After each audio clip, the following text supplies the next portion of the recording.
Welcome back. It's been so much excellence that it is hard to believe that we will get more. But we will, I am here to tell you. The incomparable British playwright Carol Churchill, in her play Far Away, which premiered in 2000, portrays a world at war where even the natural world might have to take sides. The amazing, critically acclaimed, multidisciplinary artist Helga Davis will perform the final monologue in the play as a form of a loose epigraph before our final conversation between the truly generous and incredible cultural translator and critical theorist Homi Bhabha and the iconic actress, playwright, and professor Anna Deavere Smith, who has spent a lifetime interviewing, listening, and crafting conversations for us to hear more precisely.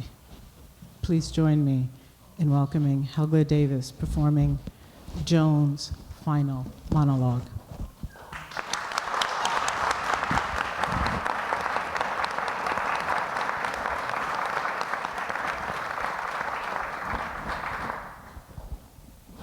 Of course, birds saw me. Everyone saw me walking along, but no one knew why. I could have been on a mission. Everyone's walking about, and no one knows why. In fact, I killed 2 cats and a child under 5. So it wasn't that different than a mission. And anyway, I don't see why I can't have one day and then go back. I'll go to the end after this. It wasn't so much the birds I was frightened of. It was the weather. The weather here's on the side of the Japanese. There's thunderstorms all through the mountains, and I walk through towns I'd been before. The rats are bleeding from their mouths and ears, which is it's good. But so were the girls on the side of the road. It was tiresome there because everything's been recruited. There's bodies piled up. And if you stop to find out, there was one killed by coffee, or another one killed by pins. They were killed by heroin, petrol, chainsaws, foxgloves. The smell of smoke was where we were burning the grass that wouldn't serve. The Bolivians are working with gravity. That's a secret, so as not to spread alarm. But we're getting further with noise, and there's thousands dead of light in Madagascar. Who's going to mobilize death and silence? That's what I wondered in the night. By the 3rd day, I could hardly walk, but I made it down to the river. There's a camp of Colombian soldiers downstream, but they didn't find me and 14 black and white cows upstream having a drink. So I knew I had to go straight across. But I didn't know whose side the river was on. It might help me swim, or it might drown me. In the middle, the current was running much faster, the water was brown. I didn't know if that meant anything.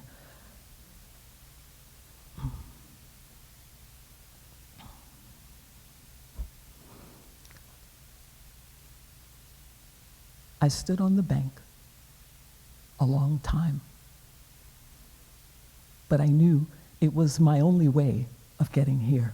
So at long last, I put one foot in the river. The water was very cold, but so far, that was all.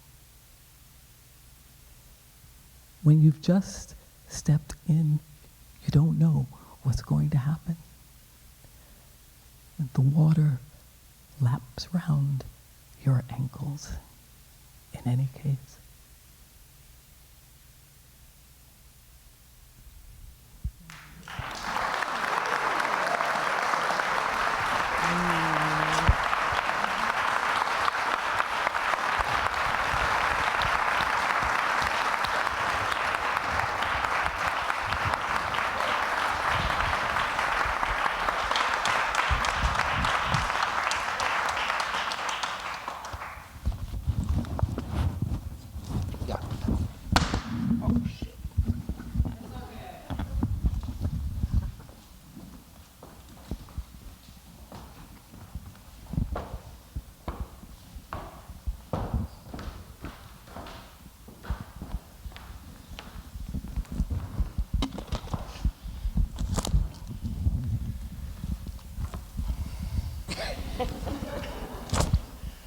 Claudia, Tavia, all our colleagues today, everybody who's organized this, thank you very much. It's been a very rich and, in a good way, troublesome day. And, but it's good trouble. And I want to also thank my long-standing thought partner and interlocutor. Thank you so much. Thank you, and thank you all for a very 34 years, rich she day. reminds me we've been in conversation. Yeah, that's 34 right. years. So, Anna, can I just, this is going to be a conversation. Okay, good. I want to turn my chair to look at you. Okay. Now it feels more like a conversation. All right. Okay, so here we are. So, you know, there's a, you want, yeah. Good. So now, eye to eye. So I mentioned on one of our meetings that we should have the last session on silence. I thought, you know, people would have spoken so much that the audience would have loved to have sat in a kind of yogic way, creating a solidarity of silence. Of course, In silence? in silence. Solidarity in silence. Of course, this was a crazy utopic idea. So now we have this session on silence. I mean, there are two alternatives. 45 minutes. Either I could keep quiet and you could speak, so I do the silence and you speak, or we could have Or we this, could just do silence with everyone. or we can do silence with everyone. But in fact, having heard this day, I won't even say seen this day, having heard this day, it's so amazing that the question of voice, conversation, the acoustic, that's what has been the real star of the day, whether it's in performance or whether it's in reading, the readings we just heard.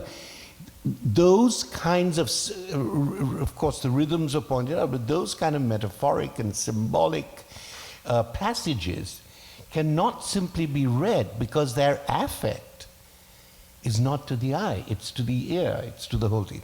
So, but of course at the moment, Anna, and you know this better than I because you're the connoisseur of crises. You've always walked into crises and heard the voices and made sense of them. But I think we have to acknowledge that we are globally at a time when individuals, political parties, dissidents, opponents, people whose own gender and sexual choices are wide and various and diverse, migrants, refugees, people are being silenced in a brutal way or in a subtle way or being surveilled and made to be silent at a time when there is hyperbole on the side of the hegemons. Nobody stops anybody from saying anything. I don't know if Mr. Trump is, I'm going to use his name here, but you know, leaders of the free world come out and make accusations. Mr. Modi in India, and I could get into trouble for this, says nothing, never gives a press conference, he never speaks in parliament, silence. But he speaks only when there are 5,000, 8,000, 10,000 followers and adherents. So on that side, there's lies and guilt is celebrated. When you're guilty, you speak. I think it's one of those Freudian things that the anxiety of guilt makes you speak, but there is no shame. People used to keep quiet in silence when they were shamed. You know, it's a long, long Greek and Mediterranean thing. You were silenced, you were shamed. So there's silence in so many different ways. But you, Anna, you have gone into difficult situations where people find it difficult to communicate with each other. You have immersed yourself. You have listened to the voices of those who have felt violated institutionally in your recent work on education, on the health system, but also in terms of political conflagrations. People who were not on television and could not be because their sense of the situation was ambiguous and ambivalent and yet antagonistic, and this churn of political and emotional and affective thing. And you gave those people voice, not simply a representative voice. This is what they're not vox populi. This is not what the people are saying. You found a way of making yourself not a vehicle or vessel for that other voice, but by making yourself in a way resilient through that other voice. But you kept that voice other. There was no appropriation there, as far as I'm concerned. You kept that distinction because each voice had its own difference. And the real ethical issue was the gap between one voice and another. You know, how it's stitched. Like William Kentridge's work. In his work, there's always a cut. The kind of morality of montage, which is something I'm writing about at the moment. So, now I've spoken a lot. I have eaten the silence. So now I want you to silently enchant the audience.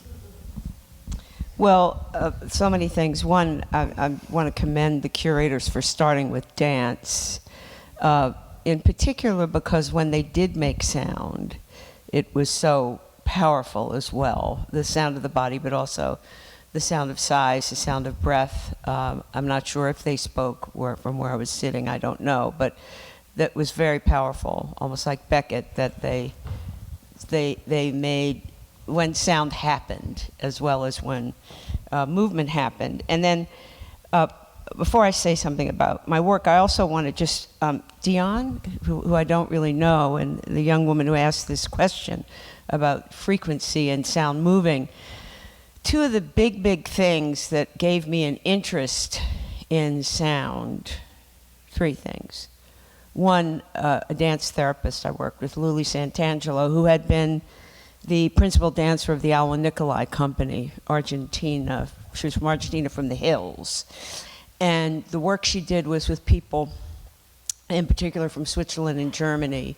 And they would follow her here, and we have these long workshops. And nobody, it would be like all day, 8 hours.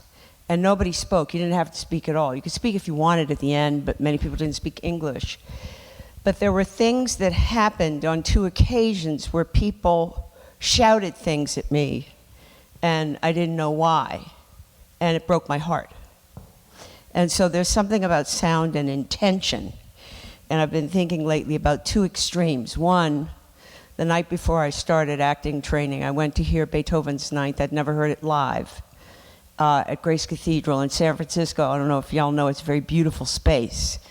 And, you know, when the first human voice sings out that Schiller poem, I was so shaken up, and I had no experience in the arts. I hadn't planned to be an actress or anything like that. I was already 23 years old. And the next morning, I thought I had the flu. And I said to my yoga teacher, who I didn't really know, and I was nervous about yoga, I said, can a work of music give you the flu? And we talked about it, and she told me my chakras had opened. It was so powerful. That beauty had opened this chakra. Conversely, what I thought about was, didn't want to start with a negative thing. Early also developing artists, I went to a writer's workshop in what was then called Squaw Valley, now called Palisades Valley in the Sierras. And the poet Michael Benedict read a poem, and I sat right up in the front. And the next morning, my muscles, everything hurt, my whole body hurt. And I went over to him and I said, you know, Mr. Benedict, my whole body hurt after I heard your poem, and I think you made my body hurt. And he said, well, of course, because I wrote that poem as a curse against my ex-wife. And so with sound, there's also the traveling of intention. And I think one of the things that's made me so obsessive about listening, whether it was as a little girl or my project On the Road to Search for American Characters, to listen for America, particularly in discord, and particularly in disarray, and particularly in confusion. I actually think that it's particularly the people who actually end up in my plays, because I talk to hundreds of people. Homi, by the way, I performed on Broadway. Dr. Bhabha. Is that they are literally, there's kind of intellectual sense they're trying to make out of the upside downness around them. But I think and I don't give anybody voice. My thing is I'm looking for the people who would be screaming from a mountaintop. I just happen to be walking by. I think the intention of trying to make sense when I'm sitting across from them is also what makes it possible for it to become a work out of so many different ideas, so many different opinions. I think it's the intention. So in that way, I don't care. I don't need to agree. I'm not a court of law. I don't care. I'm not looking to be in a tribe. I'm looking, I think, to embody that which is not me, but also that inside of that, there is an intention to get it clear. There's an intention to set the record straight. And that's very... Can you just clarify? That's clarifying. It's what I'm sitting... on the part of the people... The speaker, not me. I don't know when I go there, and my job is to make myself the opposite of what was in that wonderful movie with Forrest Whitaker about the guy who worked in the White House. There's a scene when he's a little boy that I think should cause us to indict his boss, the woman who hired him, that the room should feel empty with him in it as a servant. You go, well, I feel like the room should feel empty with me in it. And so then what's coming towards me is words and sounds. And the ones that really land are the ones that I can then use to make a work of drama. Anyway, it's just coming to me today from your question and your answer.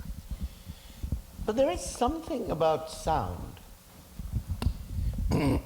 that, in terms of time, is amazing, I think, which is that sound always creates a presentness. It always creates a here and now. So even if you know a tune very well, you know a record very well, I think Wittgenstein says this. He says, you can hum it, but as soon as the sound emerges, you're on the brink of knowing, have I heard it before, have I not? It's something new. And that's rather like language, because we are in this conversation, But as soon as one of us stops, there is a moment of silence. I speak or you speak in the here and now.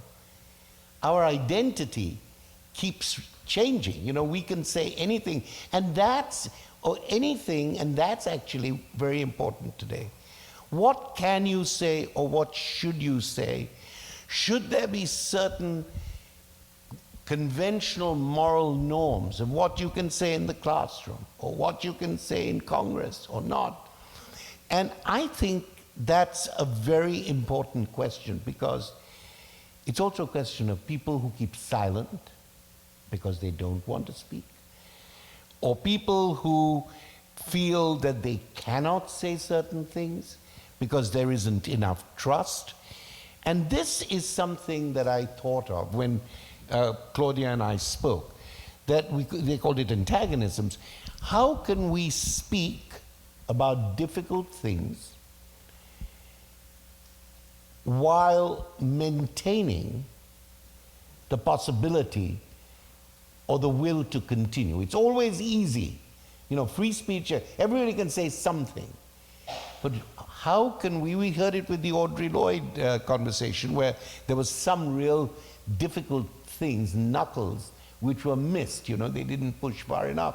But how do you speak about things that are deeply controversial, but deeply passionately held, and listen, have that moment of silence before coming back?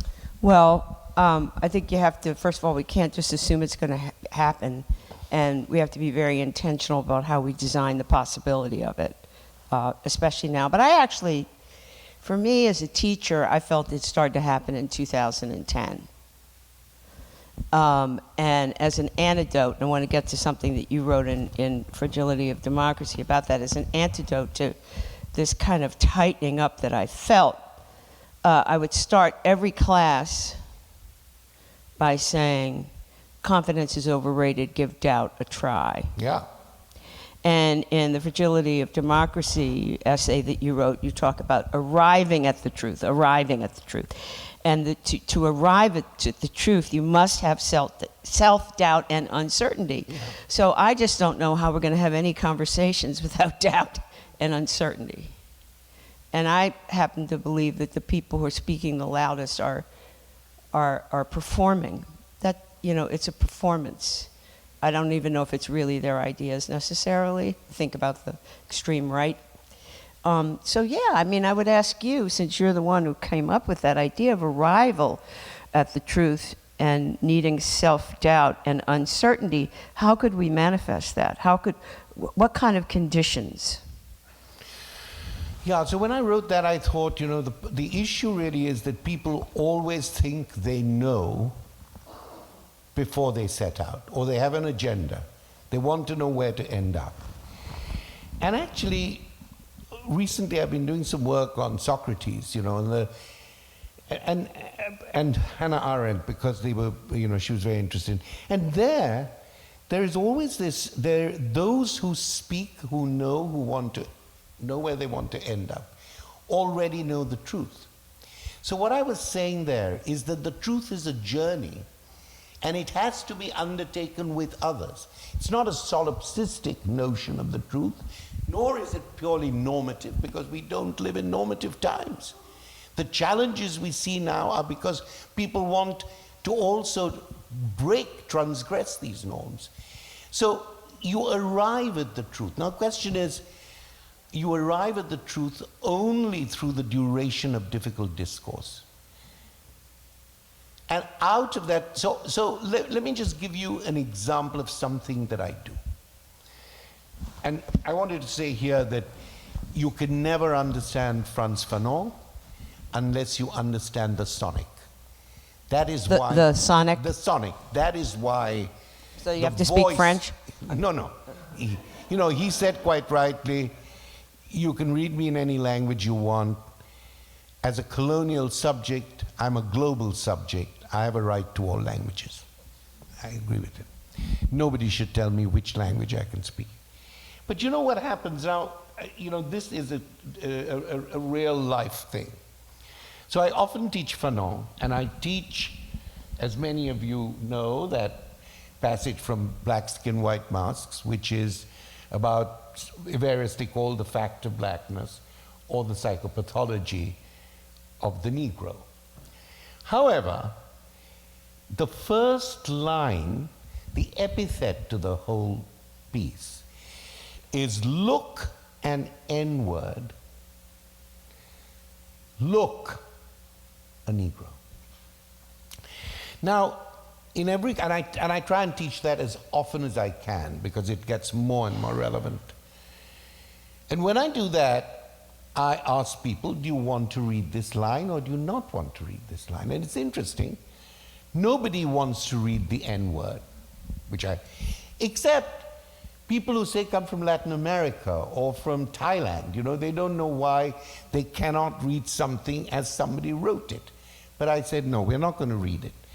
But what I do is I ask my students, I said, spend the next 5 minutes in silence, thinking why somebody who was profoundly anti-colonial, profoundly anti-racist, sorry, he wasn't feminist at all, and he was not good on gay people either, but not at all good. But I said, spend some time listening to this line in your head. You've read the essay, you've read the book. Why would he put it out there? So the idea for me there is not to start with a truth, which I believe this is an insulting, horrific word and it should not be spoken, which I believe. So, but I don't want people, I want them to understand themselves why a writer like that would put it out there. And I think it's only by doing the difficult thing, you know, by trying to do the difficult thing and having faith in your students or the people you talk with, that you're neither making a martyr of yourself, you're not saying I'm in a good place or a bad place, but I'm saying this is a difficulty we have to encounter. And I think that's where you arrive at the truth and don't simply deliver the truth or come in with the truth. To go through those mazes of language and of listening is what I think is so important. And I think that's what I've found, sorry to keep turning the questions back at you, but that's what I've found in the best of your work, which is, it is difficult. There are all kinds of difficulties. There's a lot of grit in it, which you don't resolve. And in those silences, the audience comes in. Well, the thing about the audience is that they are bringing a lot. Yeah.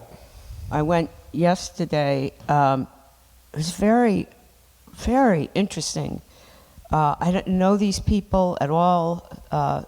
The formerly known as Eve Ensler, now known as V, asked me to come to an event in Harlem, Young Artists, and they had turned a black box theater into something actually looked a lot like Eve's living room as I had remembered it from years ago in New York, and you know, like pillows on the floor and stuff like that. And before they started, before they let the audience in, it reminded me of something that happened with Ntozake Shange years and years ago at a small theater in New Jersey. They made like a circle, and one of the artists said, people are going to be bringing, it's like if you've ever in the hospital, right before you go under, they'll make a circle sometimes. Yeah, maybe I wasn't supposed to be still awake, and they try, they get. Well, no, they get it together. They say a little something, you know. They get centered around the table there, and you know, she said, and as a young artist, and she said, you know, people are going to be coming in here with a lot of stuff, so let's make our circle. Let's get centered. And I was so pleased to hear it, because we think of the audience, the auditorium, as a silent space. And my least favorite, my least favorite remark, I'm stealing this from Damien Wetzel, who runs Juilliard now. My least favorite remark is "good job," and because you know it's so much more. What we saw today, was that a job? That extraordinary ballet was not a good job. I mean, right? So, But the other thing is, what's the takeaway when people say that to me? Yeah, I agree. Two, what's the takeaway and where's the hope, right? Right, which is, why didn't you fix it, right? And what's the takeaway? And I say, well, I'm not thinking about a takeaway because people are bringing so much in. And in success, something nearly chemical happens, right? With what you're putting out, what they're bringing in. But so even in that space, it's shh, you know, like if anybody makes a noise or, you know, shh. It's supposed to be a silent space, but it's not silent at all. What's the takeaway? Fried shrimp. Well, take out rice. yeah. Again, I want to ask you. But so, I mean, maybe there's a question here, Homi, about what are there silent spaces, at least with humans, you know? I mean, are there truly silent spaces? Or, if what I said is right about the audience is bringing so much in, and everybody here is full of stuff, right here, we're talking, they're not silent. They're full of stuff. What do you do if you want to try to manifest something like silence? I actually felt it with the three of you sitting here because you were so respectful of one another. Yeah. And you didn't make a lot of noise. You were nowhere near as loud as me and Homi in the way that you spoke with us, right? So I mean, what do you think about, do we need, in order to get at this ability to make a journey towards truth, do we need to do something about the space in which we stand anyway, or sit? Well, I think, and here I think listening is very important. You know, to cultivate listening. You know, we say everybody should have a voice, even as a human rights idea, but you know, people can have voices if they don't have anybody who authorizes it by listening, then, you know, the voice is dispelled. But why don't we take this question to the dance performance we saw? Because there was a palpable erotic energy in the audience, a palpable wonder of the moving of the body, the mobility and motility of the imagination. And we didn't need any words. In fact, in my opinion, after that remarkable event, I thought, are my friends in the audience, and if they're not, but I thought that actually the words were inconsequential, in my view. They were not as strong as when you saw those bodies produce a language. And here you have it. I think if I don't know much, I'm not a dance critic, but what I could see was, first of all, the music was rather monotone and then silent. And then you heard the exhaustion of the breath. That was the measure of time. Then there were moments of flirtation, there was moments of circus and you know, dance. There was even that, was it in the Manet thing where you saw, you know, the people dancing around from that painting.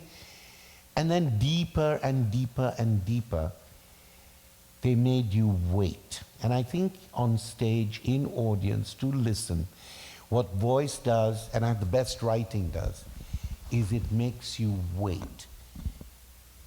And they made us wait. I thought they're going to die after part one. I thought, you know, we'll have to carry the bodies out after part two.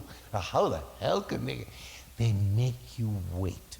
And I think in our writing, well, you know, I've received with Judy Butler the prize for the worst sentence ever written. So she gave you that prize?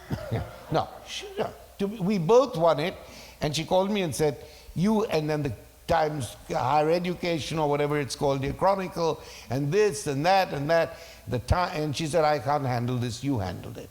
So we both got it together. But what I'm saying is that, you know, this making you wait, time as waiting, is such an important concept. We saw it yesterday. We saw it in the beautiful withholding of moments today. We saw it in the tension. And yet everybody says to you, you know, if you can't say it in baby language, don't say it at all. Write it directly, clear it up. But I think waiting is a very important thing. waiting in expectation for the risk what that waiting brings. And I think there you see a very potent form of silence, and we saw it in the dance today. They made us wait, they changed, they sat, they made us wait. And I think people, want to think about forms of non-standard time. You break it, you split it. Its time is this, time flows. And I'm beginning to, also I'm writing about it at the moment, is why waiting is such an important element in the verbal arts, in dance, in performance, and in speech. Well, it makes me think about one of our early conversations. Not that one. Not the distortion, but one about Twilight, when I was trying to think about what to name my play about the Los Angeles riots way back then, 30 years ago, more than 30 years ago. And I was tossing around this idea of the word Twilight because it was the name of a gang member who I felt was a muse. And you started talking about Twilight as the unclarity. I actually haven't looked at it in a long time, so you have to correct me, but this idea of in between the unclarity, that which is not seen, and how much harder we have to work, right? So there's a tension in that also. When we as an audience, I don't know if we were working, but I think this idea of waiting or the tension or even the fear of what could happen, we didn't know what could happen, and they're in a boxing ring, and was it going to be ruthless ever, really ruthless? You watch a boxing match and somebody could get killed, or circus, the way they evoke circus, a person could fall off of the trapeze. My friend Elizabeth Streb, the things they do, jump, she's walking, 63 years old, walking down the side of City Hall in London, this type of thing. So there is something about that type of waiting, but I also think there's something about the in-between. Yeah. And you evoke that a lot. I do. I do, because what I'm interested in generally is not only what two... So is in-between space a silent space? It's a silent space, but it is also a space through which another articulation can happen. If there's a question of polarity, or if there's a question of oppositionality, that in-between space is not controlled by me or by you. And if you think about it properly, and if you mobilize it, then you can actually use it to make another bridge.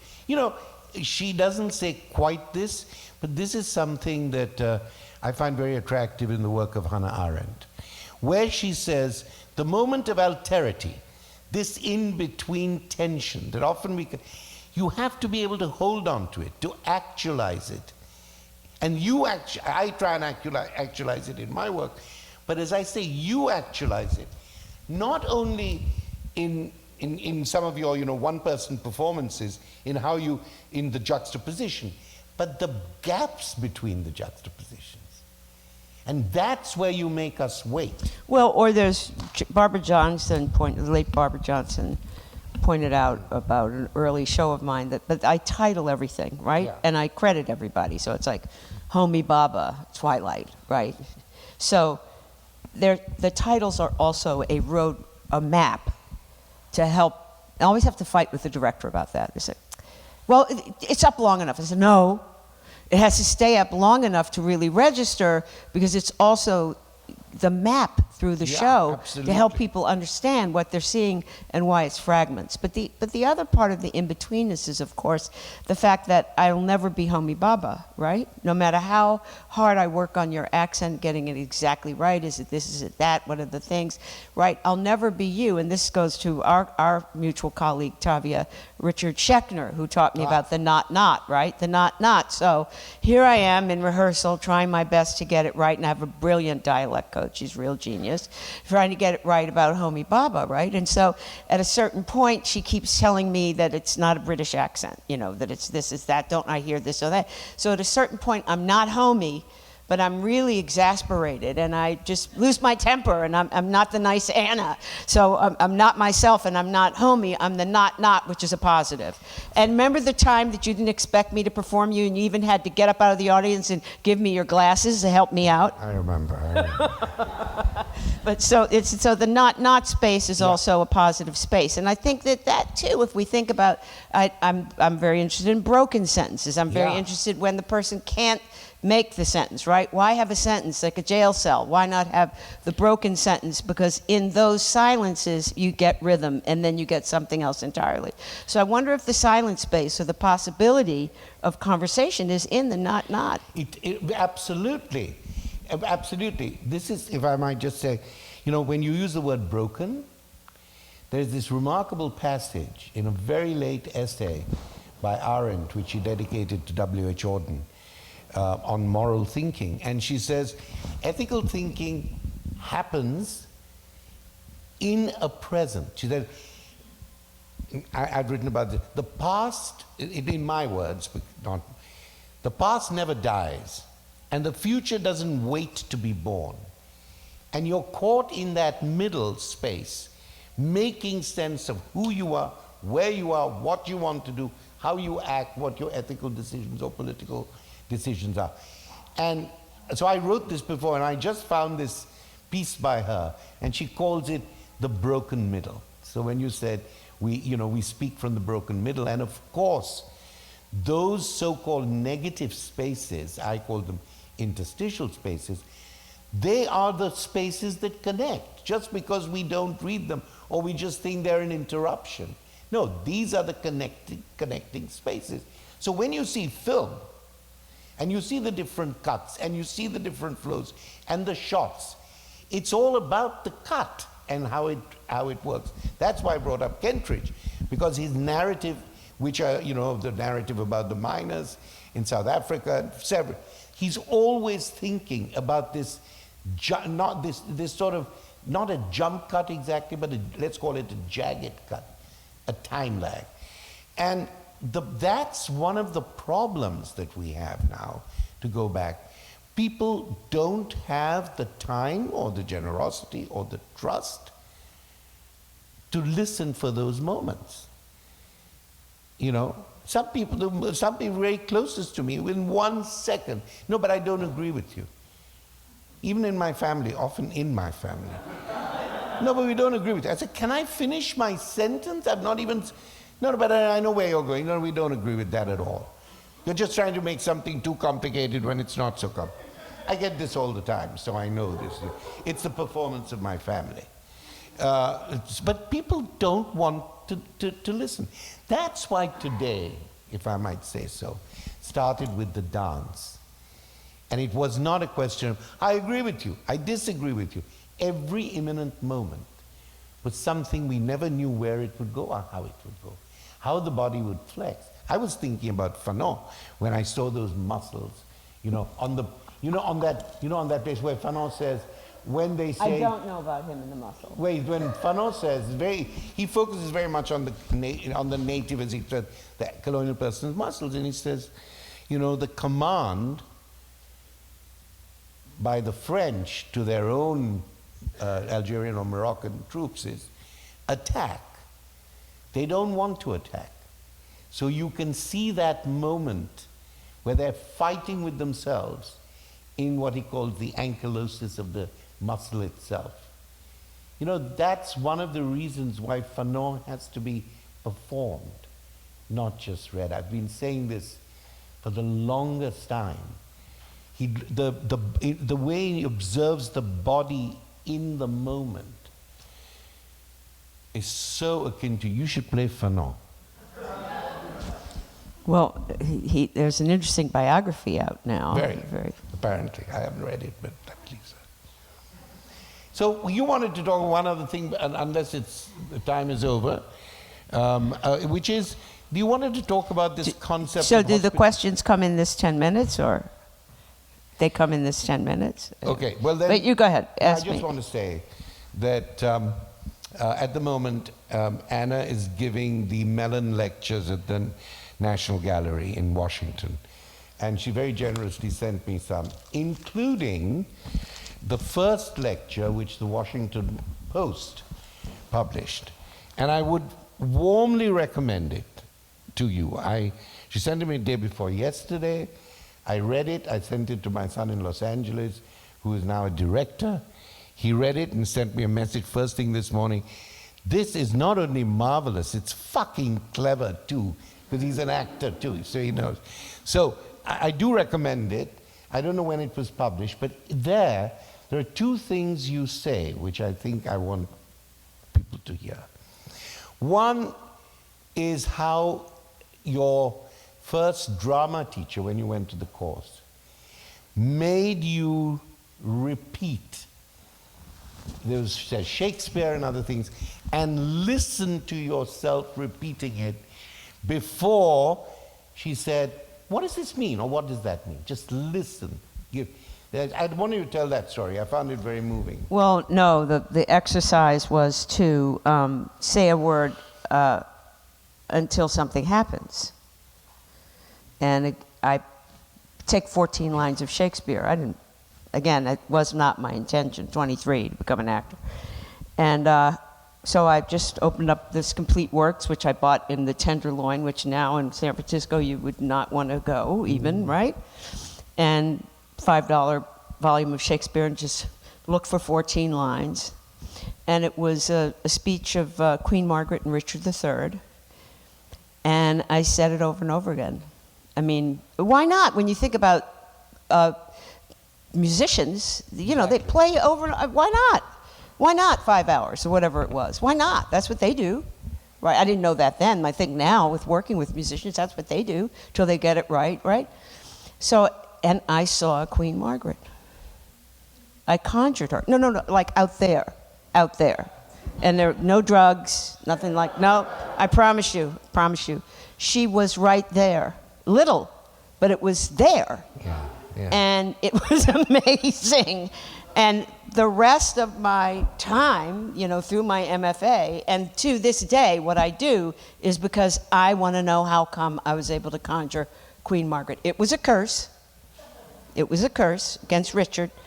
But, so I think these curses, witches, it's true, prayers. And when I explain what I do, you know, at NYU, we still do it. When we began that relationship with Abu Dhabi, and I would meet the young students from there and explain what I do, raise their hand right away, got it right away. I say, my grandfather said, say a word often enough till it becomes you.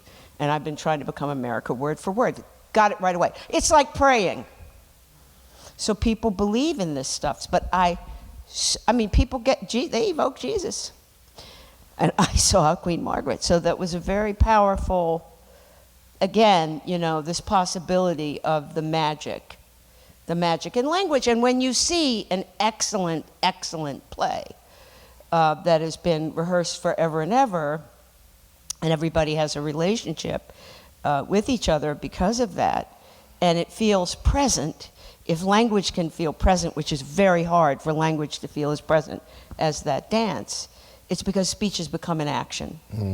And there are scholars in here who know a lot more about speech as an action than I do. But that too is part of it. And so that leads me to probably my last question for you, is that when you talk about doubt, or even when you talk about hospitality, for instance, how could that manifest as a political action, a political movement, a change-making procedure? And I couldn't answer this question any better than you can, but just think of something. Recently, there have been large movements, refugee movements across the Mediterranean, etc. You know, one of the surprising things is, and even Italy, which is the most parochial country in the world apart from India, but one of the surprising things is when you see people in a state of desperation, hospitality is extended at first. The question is, that states that have thrived for centuries, global states, on having workers, foreign workers, who are never given the rights that they deserve, they always see refugees as they have abused migrant workers. So the people often reach out. But then there is a kind of empathy exhaustion. And there are also exhaustion of resources. So hospitality has been shown, at least in the last 5 or 6 years, on a massive scale. And the country that is most open to refugees, without all this, do we want multiculturalism? Do we not want it? Do we want all these nonsensical problems that we have here? Has been African states. African states have done the most for people who have migrated internally. And they do not have, of course there will be racial outbreaks everywhere, but there isn't this sort of stigma that at least I find now, that the proper name for a person who has moved and is in your country from elsewhere is refugee or migrant. They have no other names. These political legal terms become their proper names. That's not the case. There are not many great examples.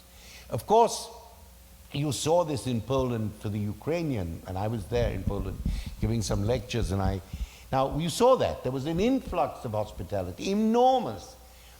It did make some of us think, this is a white-to-white problem. I'm not saying that's not creditable, it's enormously creditable.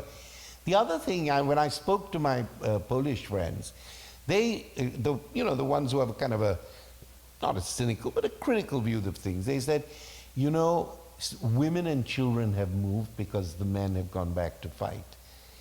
The Polish themselves said, I wonder how hospitable we would have been if there was a large influx of men accompanying their families, because then there would have been all this, stuff about they're taking our jobs, they're taking our place, etc.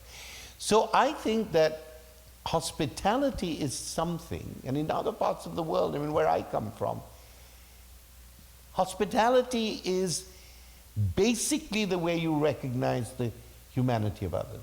The stranger. Absolutely. Hospitality, that is what you do. Now, when somebody says, I'm moving in with you for the next 6 months, then you might reconsider it. And that was Kant's point, that if somebody's life is in danger, they have a right to hospitality. But beyond that, then they have to negotiate, Now, whatever we think about that, that's connected to what we think about borders, etc., because hospitality is about threshold and borders. But it's a remarkable act. We're talking about theater, we're talking about listening, we're talking about bodies. But that there is something, this is my eccentric interest, in the Odyssey, I think there are 17 or 18 or 20 different rituals of hospitality. How you cross the threshold. Actually, Fanon has a wonderful unknown essay about hospitality in Algeria, which is too long a story to tell today. But that's my answer to you. And you have in your work created a hospitality for voices that have been muted. I'm not saying unheard, but muted, because they don't have agency, because that people get so involved in identity politics that they never think to have an identity is one thing, but if that identity comes with no authority, then nobody will listen, nobody will regulate, So you've given voice, and it's always a pleasure to be with you, and thank you. And shall we thank our hosts? We thank our hosts. Thank you all. Thanks everybody. Tavia, thank you. Thank you, my love.